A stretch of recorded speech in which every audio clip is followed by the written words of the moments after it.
সুপ্রভাত বন্ধুরা, আশা করি তোমরা সবাই ভালো আছো। আজকে সকালটা তোমাদের সাথে নিয়েই শুরু করে দিলাম। তো চলো সারাদিন কি করি দেখতে থাকো। তো আমি এখানে একটু সকালে ব্রেকফাস্ট করে নেওয়ার পরে যে জামা প্যান্টগুলো অগোছালো হয়েছিল সেগুলো গুছিয়ে নিচ্ছিলাম। চারিদিকটা একটু অপরিষ্কার হয়েছিল, ঘরটাকেও গুছিয়েছিলাম, জামা প্যান্টগুলো গুছিয়ে নিয়েছিলাম।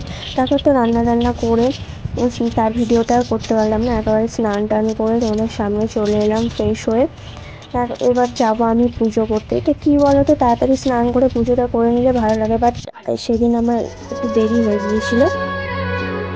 এটা ছিল গতকালের ব্লগ।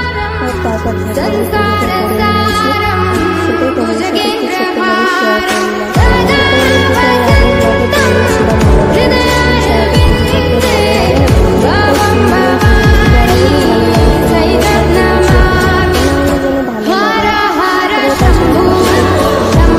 দেখতেও ভালো লাগে আর নিজের মনটাও শান্তি লাগে, সেই জন্যই ফুল দিয়ে পুজো করলাম।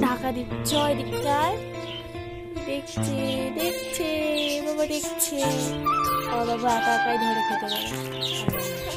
আই যে পড়ে গেল।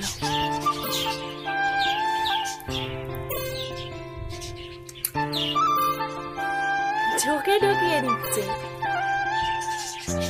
তো স্নান পুজো সেরে বাবুর সাথে একটু খেলা করে নিচ্ছিলাম। আর খেলা টেলা করে নিয়ে ভাত নিয়ে চলে এলাম। দুপুরের খাবারটা তো খেতে হবে।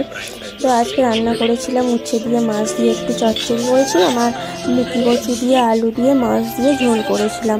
তো সেটাই তোমাদের সাথে একটু শেয়ার করে নিলাম। তো চলো এবার ঝটপট খেয়ে নিই। আজকে একটু লেটও হয়েছিল খাওয়া দাওয়া করতে। তো একটু রেস্ট নিয়ে সন্ধ্যার সময় সন্ধ্যা দিয়ে আর একটু আমার হাজব্যান্ড টিফিন আনলো বেগুনি জিলাপি। তো সেটাই আমি খেয়ে নিচ্ছিলাম, নিয়ে তোমাদের সাথে একটু শেয়ার করে নিলাম।